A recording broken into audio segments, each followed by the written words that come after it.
So we're joined today by Eyal Mintz, the CEO and founder of Fan Interactive Marketing. Eyal, thanks for joining us today. Very excited to join you. Thank you for the invite. You got it. So we'll go into the details of what exactly Fan Interactive Marketing does. You guys are partly, a big part of what you do is in CRM. So before we jump into what you guys do, can you just kind of tell us what exactly is CRM? Yeah, it's a great question.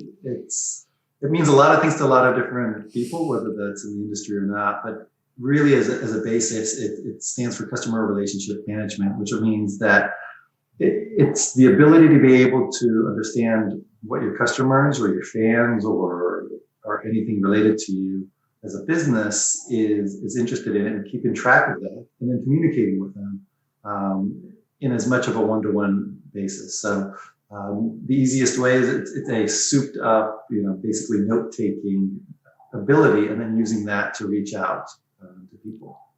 Got it. Thanks. So you have a pretty vast experience in the sports and entertainment industry. So you guys are specifically sports and in sports and entertainment as well, I should highlight. We'll kind of talk about your previous roles that kind of led you to founding Fan Interactive Marketing, but let's just, I guess, talk, how did you even kind of decide, I want to kind of run my own shop? How'd you even approach it? And we'll kind of talk about where you guys are now at now as well. Sure. Yeah, I mean, it was about 12 and a half years ago now that we started Fan Interactive. And really the onus for that was, I saw that there was a great gap in the market. The ability that there were great tools out there, and specifically software. So whether that's Salesforce or Microsoft Dynamics or email tools or social tools, tools that are out there that really help companies do what we do. The problem was there wasn't as much help, the ability to really help people maximize that data. And our slogan ended up being, got data, now what, right? And there wasn't as much opportunity or ability for there to be support on how do I actually do things. So what happens when I have all this data in one place? What happens when I know all this information about my customers? How can I be better at my customer service? How can I do a better job of doing my sales? And so it was out there and able, and my background was really strong in that. And it was also the right time with AEG, and AEG was kind of doing some internal changes with their company. And so it set up the right opportunity for me to start my own business, and then at the same time also bring in some AEG venues as clients. Staples Center, for example, here in Los Angeles, Sprint Center, which is now T-Mobile Center in Kansas City, et cetera, et cetera. So it allowed me not to be that startup that has nothing. It allowed us to be a startup with a base. And so because of that, seeing the opportunities in the market, seeing the ability to have a small client base to start off with, lended that structure, and really was that nudge to go start things on my own. And that's a unique situation to be in, especially with most startups. It's a lot of question marks, and I'm sure you had your fair share. But one of those being like, okay, now let me go try and get clients, or let me go get customers, and whatever the capacity is. But the fact that due to your relationship and your prior roles, it kind of already helped. You kind of already were able to hit the ground running with having some clients already in a way in your back pocket, so to speak. Yeah, when I talk to entrepreneurs or people that are looking to be start their own business, really the first question they always ask me is, how did you start off? How did you build that first base? And I always tell people I was in a unique spot. I had that ability to be have a base to start with, and when you have that base to start with, it really makes life a lot easier. Now, that being said, about 2 weeks in, I had someone I knew reach out and said, hey, there's an organization that happened to be the Angels baseball team that needs what you do. Can I make the introduction? And I said, well, that's awesome. And then 2 weeks after that, I had someone that I used to work with who had a minor league hockey team that was interested as well, and he reached out. And so once that kind of started to snowball, I felt that not only is it the current base that I have, but now I can see the path to growing down the line. So obviously you guys are heavily data driven. How do you, and especially in a world now where data is just multiplying at inordinate rates, how do you help your clients understand what their data is? So I guess maybe to also backpedal a little bit, can you kind of describe exactly how you guys offer these services to your clients? Because I think because typically when I would explain to people what I was doing when I was there, they're like, oh, okay, I get it. Because otherwise, if I said CRM, they're just kind of looking at me with a blank face. So if you can kind of explain the service you guys provide, and then also how do you guys help the clients at that end understand what to do with that data? Yeah, so it starts off with the fact that in sports and entertainment, the primary way that an organization or a team has data is around the ticketing transactional stuff. So you come to a concert or you come to a sporting event, you buy a ticket on Ticketmaster or whatever it may be. The rules of your privacy policy or the terms and conditions of what you bought the tickets from stipulate that the team receives that data. And so if you're buying online on Ticketmaster, you're usually buying with an email address, you're providing your name and your phone number and other data points around that. And so what we do is we help teams get that data, insert it into a tool that they can utilize to run their next steps. And those next steps can be anything from, if you're coming to a concert, then we're the ones that help send that email that says, oh, here's some information for you to know before you go.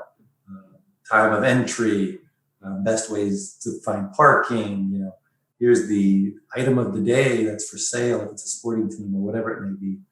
Here's some information about the actual game itself, right? Here's the notes about the opponent, that type of stuff. And so we're taking that information that's usually housed in a data warehouse or a database, and then we're moving it to an email tool, for example, to send out that email about the know before you go. So that's kind of one side. Off of that side, we can do a bunch of different things. So we can send emails for the day after the game, thanking you for coming, and maybe putting on a survey there. And in that survey, we're asking, how do you feel it was? What are some issues that the venue can improve on? All sorts of different customer service aspects to help the organization improve. At the same time, we might include some information about upcoming games or maybe a discount to another games to help upsell or help bring back that customer and bring them, moving them up that ladder on that side. So on the email side of the business, there's a lot of that type of stuff. On the telesales side of the business, a lot of the sports teams make a large chunk of their revenue or their ticket revenue from season tickets. And so it's looking at, all right, who bought a ticket to yesterday's game? Maybe we should have a season ticket representative call them, see how their experience was, and see if they'd be interested in coming back for multiple games, and obviously giving discounts if you buy a season ticket, or if you buy a half a season ticket, or a 3-game pack, or a family pack, or whatever it may be that's tied around that. And so the idea becomes, how do we, as Fan Interactive, get that data, organize it in the right way, and then pass it over to the telesales reps to be able to manage that. And so in that regard, we use tools such as Salesforce, Sales Cloud, or Microsoft Dynamics to literally assign tasks to the reps, so that way they can keep up with who they should be contacting, and then also nudging them in the right direction. This is a person that came to yesterday's game and sat in the upper level, so probably not the right person to try to sell a suite to, for example, right? And so it's about focus and it's about accountability with the representatives. So basically, part of what you guys do is you kind of consult on kind of what to do with the data and how to pretty much make sense of it. Yeah, what we offer for all of our different clients, it's a service, right? So we're coming in, we're overlaying on tools that they have, or we're bringing in tools for ourselves. But then we're providing them with a couple different things. And the primary one, though, is a strategic arm, right? We come as an organization that comes in as a team. So you receive, when you sign up for our help, an account person. And that account person then has a team of people around them to help. So one person maybe from above giving strategic advice because they've seen it before, they've done it before. One person maybe from below to help with a lot of the grunt work. So putting together some of the reports that are manually done. One person that knows SQL really well, which is a computer code, or someone that knows how to do reporting really well, or whatever it may be, someone that does Q&A. And so we come in as that organization or as that team.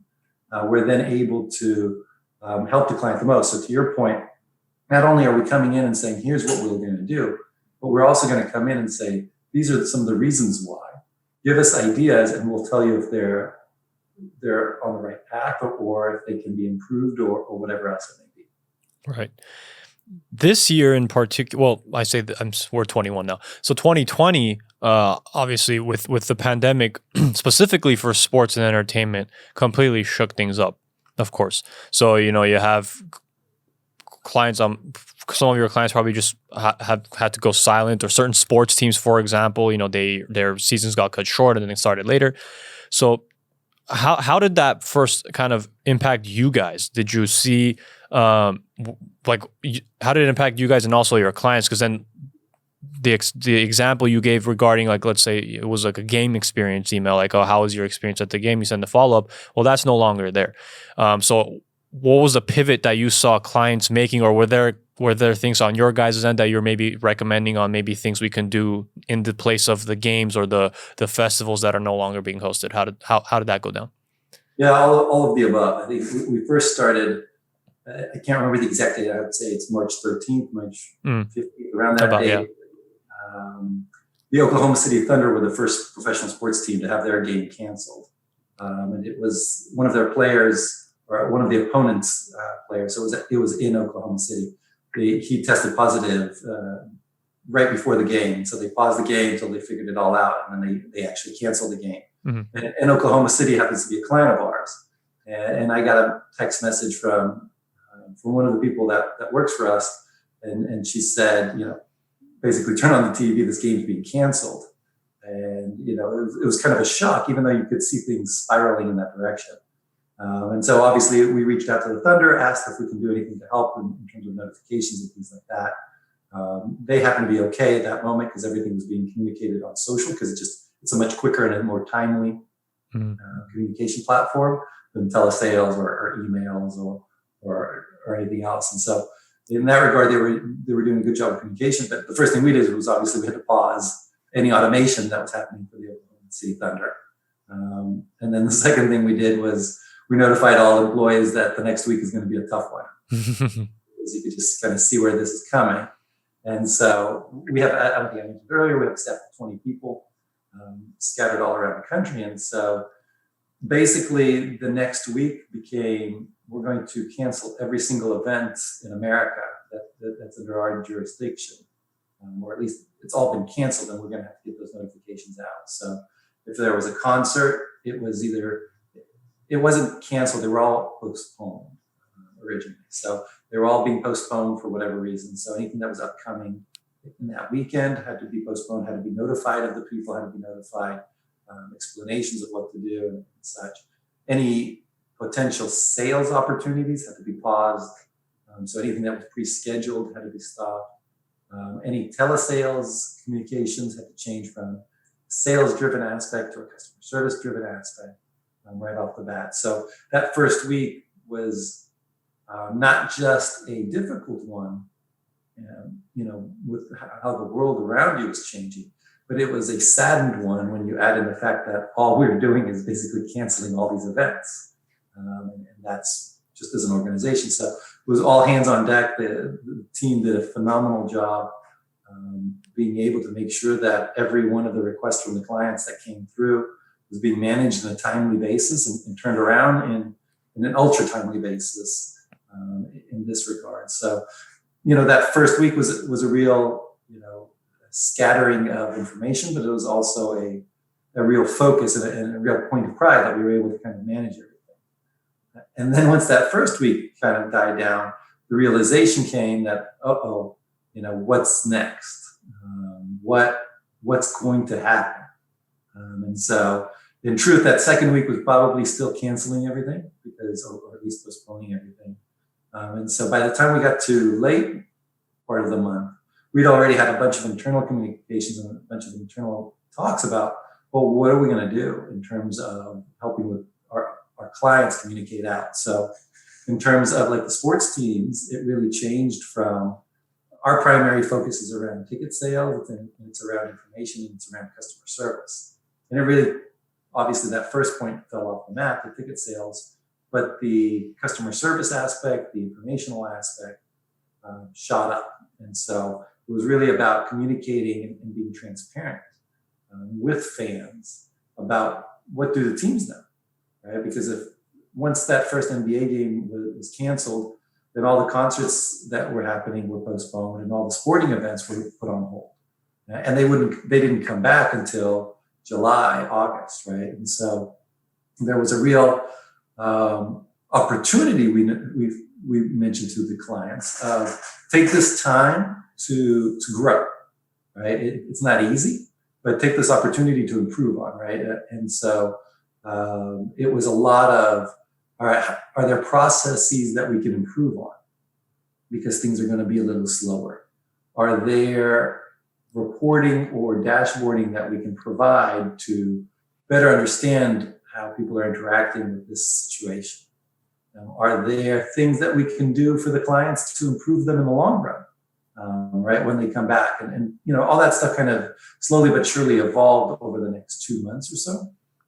April and May, and even to a certain extent June, was about, all right, now that we've got this pause and we've got these communications that are still ongoing in terms of informational, whether that's the telesales reps calling and checking in on people and making sure they're doing fine in this environment and telling them that we all look forward to being back, or whether it was the concert business, sending out, here's the live concerts that are being done online by the artist that you went to see to keep you happy, right? To keep people excited, sending positive messages. All of that stuff was going concurrently at the same time as we were taking that opportunity as an organization and with our clients to be ready. So when it comes back, we will be in a better situation all around. With what you guys do, especially with that, everything you just described, and I was mentioning to you before we started, I kept seeing someone from your team adding on LinkedIn, we added this client, and each time I thought, I'm like, this is great, but how the heck are they adding teams and entertainment people when there's nothing going on? So is part of that what you just described? Because you're mentioning to your existing clients, you were saying, all right, things are going to kind of slow down, but this is a chance to kind of improve some processes. Is that the approach you guys use when garnering interest from other clients is, given that this is what's happening right now, these are some footprints we're putting in place with our existing clients and we feel we can add that same value to you guys, or was it a completely different strategy? Yeah, it was both. It was, I think, what we did notice, and, obviously the growth has come back in the second half of the year. The first half of the year, it was about, as an organization, as a company, it was staying stable. In that regard specifically, we went back to our clients and we asked, what can we do to help? Right? We've been, as an organization, positive cash flow for forever and been very happy about it. And we thank that to our clients, right? And obviously to our employees and to our staff and things to that level. But so we went back with the clients and we said, what can we do to help you guys? Can we defer payments? Can we move things around? Can we stretch aspects? We actually gave options to a bunch of different ones, depending on their situation and their needs. And everyone was different. Everyone was unique. And so once we were, and not to say we didn't have our losses, right? We had clients that went bankrupt like anybody else. You hope that they're able to come back when things turn around. But then once things kind of stabilized and into that summer, it really turned into a lot of sports organizations, a lot of entertainment companies. They had put a lot of people on furloughs, and it became a situation where, as they started to think, okay, these are the things that we needed, they're reevaluating their approach. And is it that we need to rehire such a large sales staff? Is it that we need to rehire a big marketing group? Are there things that we can outsource? From your experience with us, you can remember that when I started the company 12 and a half years ago, we started with everybody being remote. It was kind of mind blowing to everybody. Mind blowing to me after, I assumed that once we get to 5 employees, 10 employees, we get an office, but we found that it was much easier to find good people than it was to find good people that live in LA and that'll handle the commute in LA. And so we stayed remote and we kept growing and kept being remote. And so, in March when everything went bad and people had to adjust, luckily we as a company didn't have to adjust to at least that part. Right. Which, one less thing to worry about. But then in July and on as it went, organizations were looking to grow again, or at least to not be hemorrhaging as much. They were much more accepting of outsourcing people that were remote because they understood that it wasn't such a scary model. I'm glad you mentioned that because I do want to bring that up because I thought you said something very interesting there. You said at 5 to 10 employees, you figured you might probably have to get an office, but then you kind of realized, well, the work's obviously getting done well efficiently, but also it's like, why limit myself to talented people in LA when I can just have access to talented people across the country? And you mentioned since the inception, you guys have been remote. And now we're seeing some more, in LA specifically, everywhere has to be remote. Well, most places are remote. And across the country, some still are, some are going back in, some are now implementing a hybrid model. What do you think it is about other companies, regardless of size, that can't, I guess, draw the line with what you just described? Why have talented employees just in the market that I'm in versus having access to the entire country's talent pool? Do you think part of it is because of what you guys do, specifically like with your business? Is that you think what kind of allows that remote environment in 100% capacity? Or do you think it's just hesitation? That's always how things have been done, so people kind of have that stigma. What do you think it is in your opinion? It's probably a mixture of all of the above, right? I mean, obviously you're going to have, there's businesses that can't, restaurants, et cetera, right? Right. That aspect. There's on the other hand, like for us, because we're so ingrained in a specific industry, at least we were as we were getting bigger, it was about finding people with that right niche. So there's not as many in the area. So that was where we adapted. The other one is, honestly, we have clients in all time zones. So, I don't enjoy waking up at 5 a.m. Right. So, that's why we have people scattered around to be able to pick up the pieces as they fall in itself. So the work that we provide and the fact that we provide it to a magnitude of organizations scattered around the country.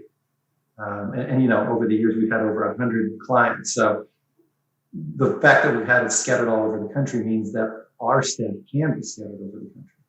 But I do think that to your other question, it is how it always was done, right? And because of that, if this time frame is speeding things up, right? You see it on everything, right? In terms of COVID has the repercussions from the business standpoint has been to me that it enhanced things and it sped things up, right? And so I see the restaurants that tend to close tend to be the ones that needed the better scenario to stay open. Not to say that it wouldn't have succeeded, but the gluten-free, dairy-free specialty store that has a catering of audience of only this much instead of this much, well, it's speeding that up and it's shrinking their world, right? So they're the ones that are suffering much more than Domino's Pizza, right? In that regard. So I think that it's also enhancing the work from home culture. I think it's driving it much faster. What's really funny for us was we were always remote. We were always interacting with clients remotely. We would very rarely go to see a client in person because the job functions that we do wasn't necessitated by being on site.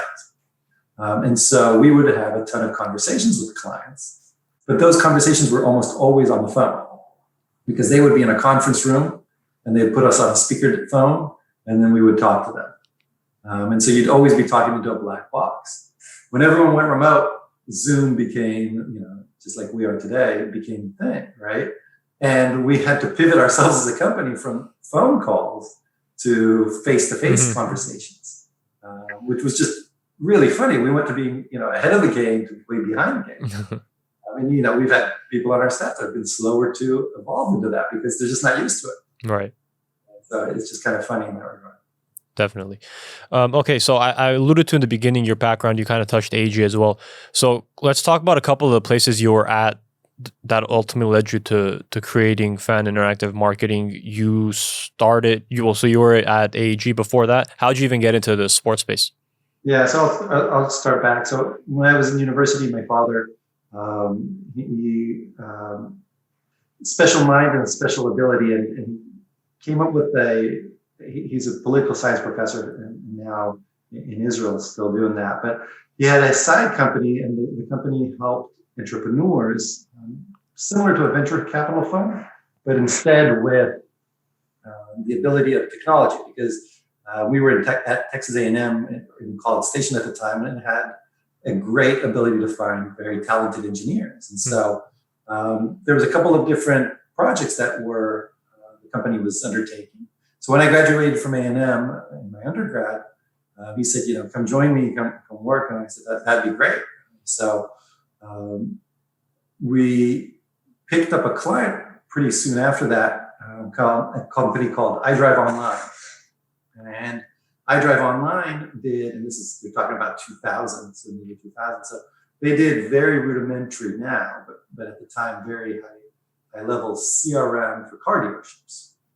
And basically, car dealerships at the time would go and buy the phone book or the address book that rolls off of the driver's license in the state, and basically send a mailer to everybody saying, go buy a car, right? And so what these guys in their background understood this, and understood how technology is evolving, you can get smarter and better at it. So they got the ability to be smarter at that. You don't have to mail everybody. Maybe you would mail the people that are more susceptible to buy a pickup truck, because they live in specific zip codes, or that type of stuff, income levels, et cetera, that may be tied to their cars, purchase habits. So my dad's company, which was called ITGI at the time, was brought in. So I ended up being like the project lead for these guys, and basically became kind of like employee number 4. So I got to learn about CRM and that business. They created a interactive website that was allowed people to see their, when do they have to do their next car tune-up, right? Like things that you wouldn't even think about now, right? It's just a sticker in the car. But at the time, this website that would tell you that you just came in and now you have to go again in 3 months, and it would send you a notification. That was, mind blowing at the time. And so the company did great, and it grew. And at that point, when I left the company, it continued to grow, and then specifically the car side, the project that we worked on ended up being sold for a nice amount as well. And so it was a great experience and taught me a lot. And then I took that time and backpacked around the world to kind of get a little bit of that experience. And then when I came back, I realized I enjoy what I do in CRM in the data space. It's a hot field, and I really enjoy sports. So why not mirror the two together, right? Don't they say, do what you enjoy or work where you love? So realizing that it was going to be very difficult to get into sports, because there's only a set number of jobs in that world, and with data and things like that, even less. I did my research and realized that there was MBA programs that offered an opportunity for students to learn and get their master's degree in business, but also learn specific industries. And so I ended up going to Arizona State University for my MBA, and absolutely loved it for the 3 months that I was there.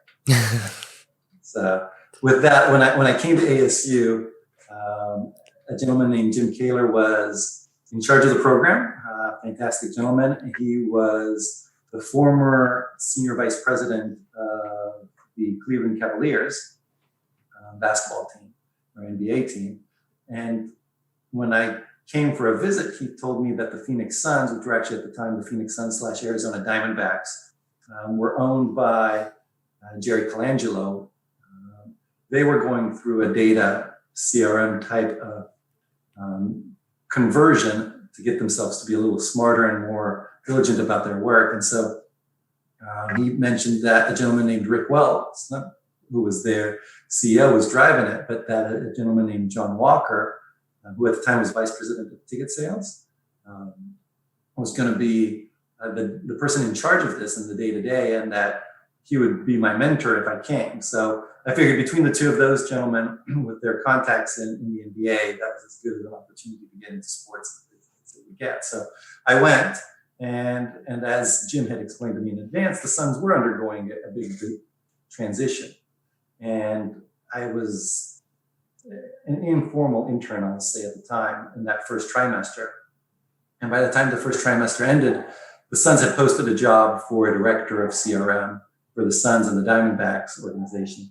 And realizing that I really enjoy working or my interactions with John. I really enjoyed the whole organization at the Phoenix Suns.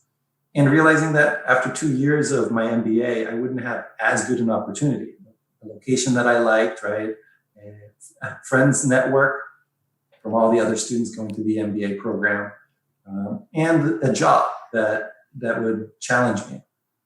So with all of that, I reached out to John at the time and said, I'd love to throw my hat in. A couple of interviews later, they had offered me the position. And so I had also talked it through with Jim at the time, at ASU, with Dr. Mokwa and others there. And we kind of all decided together that this was the right opportunity for me. So I ended up accepting the job and working at the Phoenix Suns for about 2 years, and thoroughly enjoying my time there. That's such another unique circumstance and experience to have, and I'm sure if you told yourself, your future version told your past version at that time, like, you're gonna go to ASU, but like within a few months you're not gonna be there anymore, and not because of any bad thing, but you actually found a job that you're really passionate about. That's very remarkable how the stars lined up there.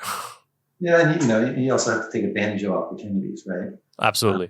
When you see something and it's there to be taken, it is a difficult decision. You don't know where it's going to lead you to, but you have to be willing to jump into it, right? And so when I joined the Suns, it was what I thought it would be. I thought it was a fantastic opportunity. They at the time owned or operated, I think it was 5 different venues in the Phoenix area, 4 different sports teams. And so it was quite an undertaking. I thoroughly enjoyed it. It was taking them and setting them up on basically the tools Microsoft CRM. And so helping them set up that, and then working with the different sales reps on how to best utilize it, right? How do you keep track of your notes? So that way, when you're calling people, you have a note jotted down that says their wife's name, so you can make that personal connection, or write down who's their favorite player at the Suns. And, if it happens to be someone that had a good game the night before them, that might be the right opportunity to reach out to them and thank them for their service, or their being a customer, or whatever it may be. And so that was fantastic. And it was a great opportunity. And so you had that on the Phoenix Suns side. On the other side of the business was the Arizona Diamondbacks, and they had a similar type of setup. And so I worked with a gentleman named Rob Keys there, and he was fantastic as well. And it was great. And then about 3 or 4 months into the job, Colangelo sold his part of the Diamondbacks organization. And so it became actually 2 different teams, 2 different organizations, 2 different companies instead of 1. And so my job changed a little bit, right? The initial idea was to say, we have people that bought a sponsorship sign at the baseball stadium, which is across the street from the basketball stadium. Can we sell them 2 signs, 1 for each team, and bundle it and make it a better deal? Or somebody buys season tickets and they sit courtside at the basketball game. Can we give them the same quality VIP type of experience at the baseball game? So that was the original goal of everything, to be able to take that to the next level. When the 2 organizations became separate, it changed it a little bit. And so in that regard, it was just, what can you maximize for each organization? And so while John and the Phoenix Suns were my boss, I also now had a secondary or, secondary type of focus, which was helping the Diamondbacks on their own. So it was basically an 80-20 split. Both guys and both organizations were great about it. Able to support them both, and they kind of both grew and got better in itself. So it was phenomenal. I really enjoyed the time there. As I said, I was there for 2 years. I tend to joke that summer that I first came, between the first season that I was there at the Suns and the time I left, ticket sales had increased by 200%, and which was phenomenal. So to help drive revenue 200%, and all they hired was myself to head up CRM and a gentleman named Steve Nash, who was later named 2-time most valuable player of the National Basketball League. So obviously he took the team from a 20 wins, which was that 25% win rate, to a 75% win rate. And it single-handedly drove the fans. But I joke that that's nothing comparative to being able to have data. No, but I think, you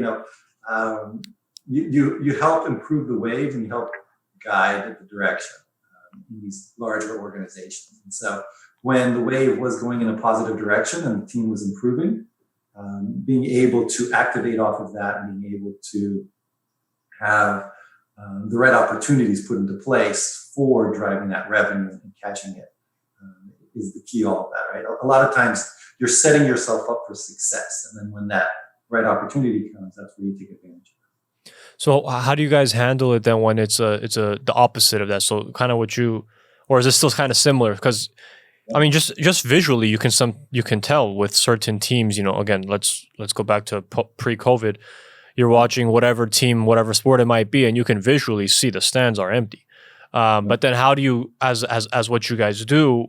Again, if you're prospecting clients or it's existing client, but some things happened, so a player left, so now fans are kind of not as engaged anymore. How can you still help drive all of that what you just described, the successful teams, both on the court or on the field and off on the data side too? Yeah, I mean, I think that when a team's look, I mean, I'm never going to be the point guard. Right? So I won't be able to help them on that aspect. But when a team is struggling on the court, it affects the number of fans in the stands. It affects fan avidity. It affects a lot of the different aspects around it. It affects the culture of the people that work there, right? Mm-hmm. Nobody likes going into an organization that's not succeeding, at least in certain parts of the business. Right. And so what you try to do is you try to have as much personal communication as you can, right? So it comes back to, who do you like on the organization? Who do you like on the team? Do you have a favorite player? Do you have a specific thing that you enjoy about it? Are you looking at hope into the future, right? Do you see that the team's going to be able to turn around? And as such, can we communicate that to you to keep you happy and excited with the organization? Maybe it becomes a situation where the team isn't doing so well. So then it's behind, you're opening up the doors a little bit more for the behind the scenes stuff, and you're communicating a little bit closer with those organizations. Those fans to be able to share, here's highlights from last week, even though the team might not have won, here's some nice things that the team did do, that type of stuff. And then you get into a whole aspect of pricing and ticketing and things to that level. So you want to fill the building as much as you can, but you want to keep some semblance of pricing and some semblance of realism or realistic, belief in the fans and in the ticketing public. And so you could do different packages where it becomes, maybe it's more of a family type of package because you as an organization want to build some atmosphere, right, on a team that's not doing as well. Or you're doing a food included, right? And so it's now more of an experience. You're doing maybe more VIP type of packages. So that way they're getting more of that catered feel than just a pure ticket to a game. So when a team isn't doing as well, you're trying more things to improve the experience as a whole. So that way you can adjust it, because for the most part, you're going to have your fans that are with you through the ups and downs. In terms of not just as a fan, but as a paying fan Mm-hmm. in this case. But you will have the people that are going to join you when the team is more successful, so you want to get in front of them. And when you're not as successful, you want to provide that entertainment options to make it a better experience all around. Got it. What would you say are some of the most difficult aspects for your guys' industry? Currently, if any have derived due to COVID or even before that, and like how do you guys address those obstacles? Yeah, I mean, I think we'll stick with COVID first. Obviously, health is everybody's concern, and so it's providing the right mechanisms for as an industry for people to be able to come back into the buildings and be able to really feel comfortable about it, right? And so we have different clients that in different localities that have different situations, right? And not just different situations where they are today. Obviously, as we speak, the virus is raging out of control here in Los Angeles, but in other parts of the United States, they're not feeling it as much, or they're just more lax with the rules. And so we have clients like the Kansas City Chiefs, which is an outdoor venue, that have all season long been able to allow, I think it's like 15% of their attendance to be allowed in. And so with that, right, you're creating social distance, you're an outdoor aspect where there's ventilation, you're creating different avenues for people to come in and out of the building so they're not creating clusters together. So that's on one side. You've got, venues that are looking to bring back concerts or maybe family shows that are more being able to spread people apart as well. And so that's kind of the current situation, is how do you deal with that type of stuff around that and making people feel comfortable about it. Into the future, the next 6 months or so, when hopefully things get under control, then it's the same thing, but it's just ramping it up, right? So maybe now instead of the 15% capacity, you've moved to 30, and then you move to 45, and upwards and upwards and upwards, right?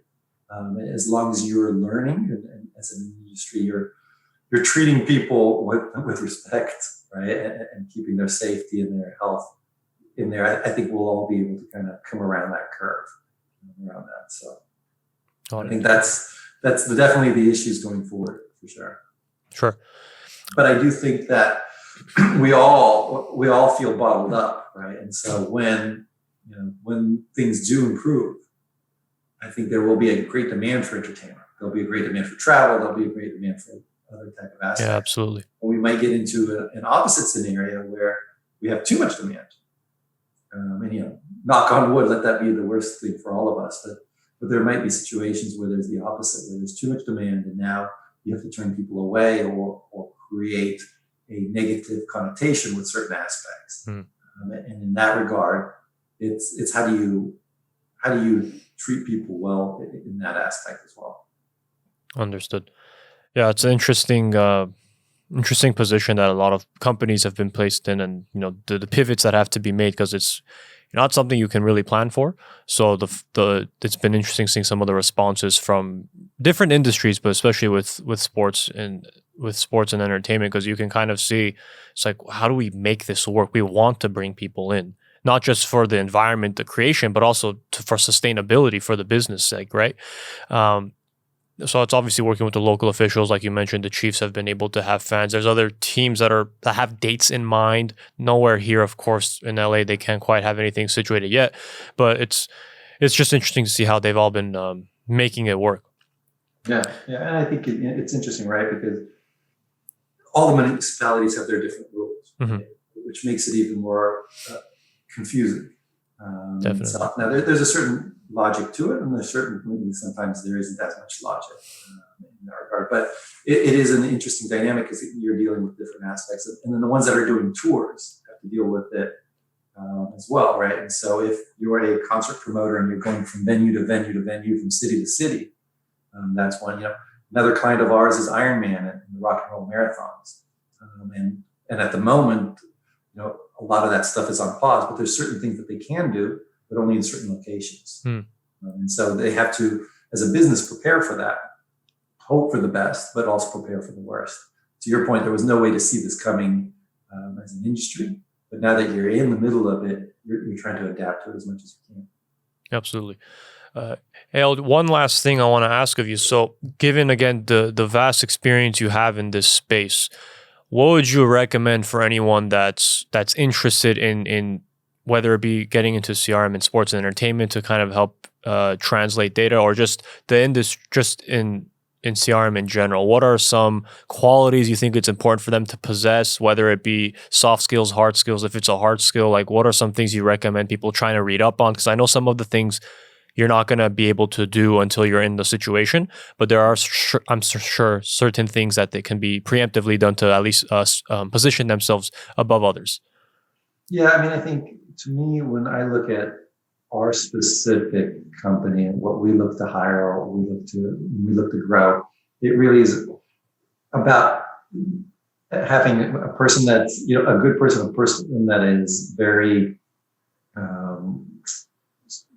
able to communicate well, incredibly important customer service. That's what we focused our company around the whole time. And so it's building those soft skills, the interaction, being able to have great communication, being positive, being happy. Is important, especially as the world is now switching to more remote. Being able to do your own work and not have the bosses have to worry whether you're going to do it or not is an incredible necessity around that. So I think those on the soft skills. I think on the harder skills for us, it's can you do Excel? Right? It's a simple one, but it's an incredibly telling one for us. Like, can you do Excel well? Do you figure out on your own how to do formulas? Can you run sum ifs? That type of stuff is kind of that hard skill to show off where you differentiate from others. So that's one. I think the other one, how to get into the industry. It's a hard one, right? There's not as many organizations out there. But to me, it's about, can you get in through an internship? If you're starting out, are there applicable skills that you have, whether that's when you're an undergraduate and you're working with the different clubs or whatever it may be. Can you create some sort of connection that puts you ahead? Because whenever these types of teams do have jobs out there that are posted, they'll get 100, 200, 1,000 job applicants for it. And what makes you stand out across that? So that's where the internships tend to be the biggest driver of that, or at least different projects that you've worked on. It doesn't have to be an internship. It can be a class that's taken that's associated to it. Right. Or it could be the hard skills like the Excel that I mentioned earlier, or taking certifications around a Salesforce or a Microsoft Dynamics or one of the email tools like a Marketing Cloud or Oracle's Eloqua, whatever it may be. Understood. Well, I appreciate that, Eyal. I'm sure that's obviously helpful, especially again, like you mentioned, with an industry that has so few opportunities, just because there are so many teams, for example. You got to be able to set yourself apart in some capacity. So part of it is you might have to give up some free labor, but if you get that opportunity, you should definitely jump on it, because especially again, there's only so many teams, so many opportunities. So it's like, if you really want it, you're going to probably have to give that sacrifice initially to at least get in, because I think once you're in, then it's still difficult. I'm sure you guys still have to show you're competent enough, but also at that point, that's a big hurdle that's already leaped. Yeah, it's really a very, like any industry, but this one being smaller, it's a very network-driven one. Certainly. Who you know, and obviously you have to be competent, right? That goes without saying. You have to be very good at what you do to succeed. But a lot of it is also, can you get in front of the right people at the right time? Certainly. Great. Well, thank you so much, Eyal, for your time. I know we were working on this for quite some time. I'm glad we were finally able to make it work. I appreciate it. If people are interested to just learn more about the company and services, faninteractive.com, or was it faninteractivemarketing.com? Faninteractive.com. Faninteractive.com. You guys also have a page on LinkedIn too. You're on there as well. So thanks again, Eyal. I appreciate it. Just give me 1 second after we sign off. I just want to catch up with you on something. But other than that, thank you very much, Eyal. Great conversation. I really appreciate it. Thank you. You got it.